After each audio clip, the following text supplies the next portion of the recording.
Let's go. Yo, what is up guys? It's me, Zachary, back at it again on that daily grind. You know I don't stop. Anyways, we got a few topics to talk about today. Once again, this is nothing like super, well, kind of, I guess it's a little more serious than what we had to talk about in yesterday's video, but it's still nothing ground shattering. So today we gotta talk about this future upcoming NBA star. The Bucks preparing to swoop in on the Cleveland Cavaliers, Boston Celtics, Kyrie Irving, Isaiah Thomas trade. And then we have a player who is furious about his rating on 2K. So those are the topics. Lego. I know all of you have heard this name at least once by now. Zion Williamson, one of, if not the top high school recruit in all of basketball right now, worldwide. ESPN has him as a 5-star recruit, a 96th percentile recruit. He has received offers from just about every single college in the country. He's receiving a decent amount of hype right now. Some have even said that he reminds them of the next LeBron James. That's mainly because of his build, the way he looks. The dude is huge compared to the people he's playing against. It's like a grown man, an NBA player playing with a bunch of toddlers. That's what it looks like. So that's where that comparison comes in for the most part. And right now, his best strength on the court when it comes to basketball is his athleticism. Dude might just be the most athletic player I've ever seen. His dunking ability is ridiculous. I feel like if he were to enter the NBA slam dunk contest during the All-Star weekend right now, he might be the heavy favorite to win it. I'd be down for that to happen too. Next year, if Zion Williamson somehow managed to be in the slam dunk contest, break some rules there, NBA, the ratings would be through the roof. Let me just tell you that. The ratings would be much higher than they were last year. I don't think they can get lower than they were last year. Don't just take my word for his athletic ability. Hear it from an NBA superstar himself. John Wall, he's one of the top 2 or 3 most athletic players I've ever seen in high school basketball, period. Or in life,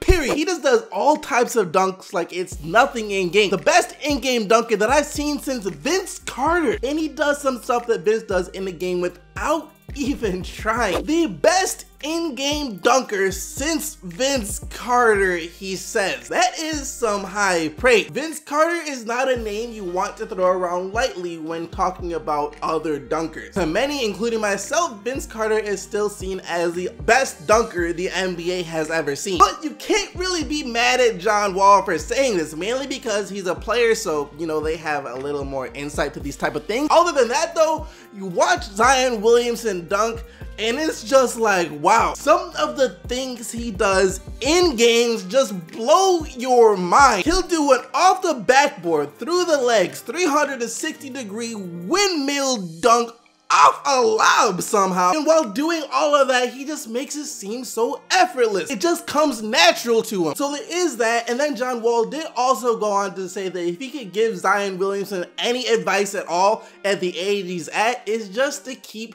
working on other areas of his game. John Wall said that he knows when you're in high school at like the age of 16 or 17 and you're as gifted as Zion Williamson is, the game can get kind of boring because you just think, hey, I'm already so good at this, why on earth do I need to keep putting in more work to develop? John Wall just said make sure you don't fall into that trap, keep putting in the work, and he'll be great. And I don't think he'll fall into that trap. There's a lot of hype around him right now. I'd be really disappointed if he doesn't develop within the next couple of years before he reaches the NBA. Because while he is extremely athletic, he has natural ability. Some of the other areas of his game could use some work, but I'm not gonna talk about that. I'm not gonna turn this video to a nitpick Zion Williamson video, because like I said, the dude is 16 or 17 years old. How do I look sitting up here criticizing a kid still in high school for being one of the best prospects in the entire world right now? I've never been a top prospect, so how am I going to criticize him? The dude is talented, and I just can't wait to see how much more he does develop in the next couple of years before he comes to the NBA. This first dunk contest is about to be lit.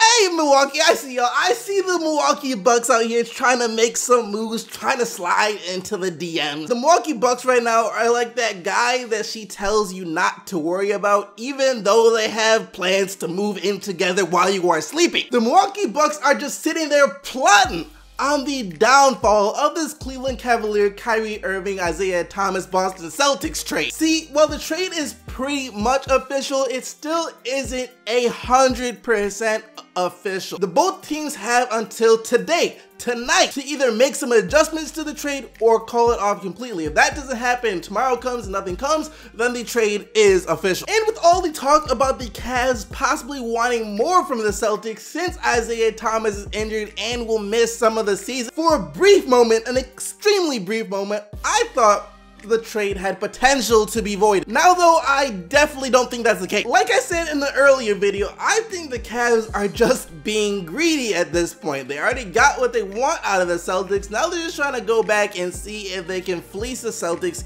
into giving them even more. Adding on to this real quick though, Isaiah Thomas came out and said yesterday that he shouldn't be viewed as damaged goods. So that makes it sound like the Cavs are trying to make it seem worse than it is. And if I were Cleveland right now, I'd have to have a little talk with Isaiah Thomas, be like, yo, I get we're trying to mess up your image right now, but it's for a reason. We are trying to finesse the Boston Celtics, and you are ruining our finessement. You're knocking our hustle, IT. But anyways, like I was saying, regardless of all of that, the Milwaukee Bucks are plotting on the downfall of this trade. As a report just came out, they are prepared to offer the Cleveland Cavaliers a package based around Malcolm Brogdon and Chris Middleton if the Boston Celtics trade for Kyrie Irving falls through. Keep in mind that's just a package centered around those two players. That definitely wouldn't be the whole package, because if it was, the Cavs would hang up on them before the Bucks even got to finish their sentence. So other than that, it'll probably include like a few picks or something. And this is the main reason why I don't think the trade will be voided. The trade package that the Cleveland Cavaliers got from the Boston Celtics for Kyrie Irving is miles, leagues, so much better than any package any other team is willing to offer. Even with the banged up Isaiah Thomas, you still got that Brooklyn Nets lottery pick coming up next year. And you also got Jay Crowder, probably the best 3-and-D player that the Cavs have ever had in franchise history. If they call the trade off, they're looking at a package of Malcolm Brogdon, who isn't bad. I mean, he'll probably be a really solid player in this league for a long time. Maybe something like an Avery Bradley type thing, but just not a start. Chris Middleton, once again, he'll also be a really good shooter in this league for a long time, but I don't think he'll ever be a star. And then a couple of draft picks as well, but those draft picks won't nearly have as much value as the Brooklyn picks, since the Milwaukee Bucks are about to be pretty good this year, and even better if they get Kyrie Irving. Speaking of, if the Bucks get Kyrie Irving, that could be a problem that the Cleveland Cavaliers don't want to deal with. Right now, a lot of people think that if the Bucks and the Cavs were to meet in the playoffs, the Bucks would at least be able to make the Cavs break a bit of a sweat. However, if a trade like this goes through and you add Kyrie Irving to the Bucks and take him off the Cavs, that is definite problems that the Cavs do not want to deal with.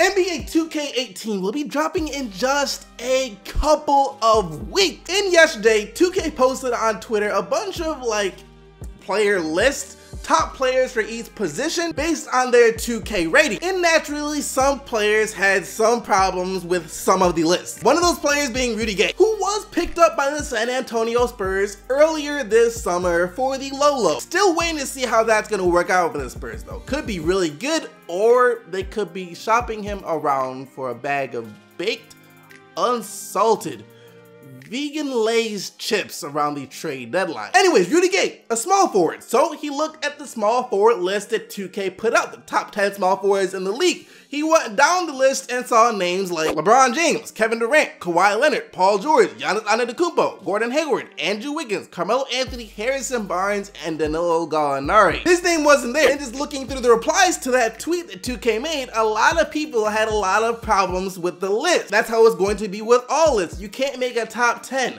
top 5, or even a freaking top 2 list without people having problems with it. That's just the way it is. However, people might have had a lot of problems, but none of them seemed to care that Rudy Gay wasn't on the list. The only person that had a problem with that was Rudy Gay himself. Crock of BS, he says. Like, I don't think I've ever heard that phrase in my entire life. Crock of BS. Just wait till this season. Well, that could sound exciting for Spurs fans. Sounds like Rudy Gay will try to prove something this season, which will be good. Hopefully it helps him elevate his game a bit. But I'm going to be honest with you here, Rudy Gay. It's not like you're bad or anything. Don't get me wrong. You can get some buckets. You're a guy that can go out there and get 20 points per night. I've said this in all of my videos. You don't win much, but you can score. But if you're mad about not being on the top 10, I hate to break it to you, but you might not want to know who number 11 or 12 is, because I wouldn't be surprised if that wasn't you either, but you're definitely top 15 for sure.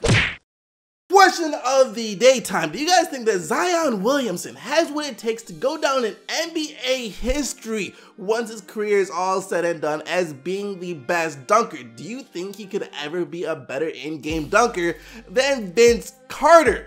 I already know I made a lot of people mad just by asking that, but it is what it is. Let me know what you think down in the comment section below. But now let's take a look at what you guys said in yesterday's video. And yesterday, I asked you guys if you think Ben Simmons will ever be considered the best player in the NBA at any point throughout his career, and here is what you said. Question of the day: I don't think Ben Simmons will be the best player in the NBA. For now, let's just try and worry about staying injury-free. Question of the day: Ben Simmons will for sure be the best or one of the best players in the next generation, along with Giannis, Cat, and the rest of the Sixers team. Nobody was a 7-foot demigod who could run and be a good point guard. Question of the day: there's a guy named Giannis I know. I heard he's pretty good. So no to Ben Simmons.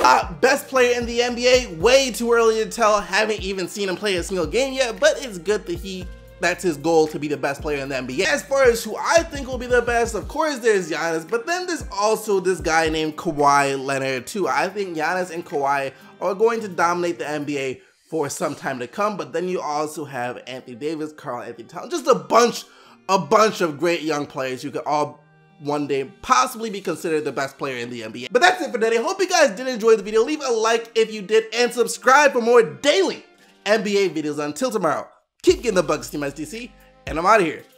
Peace.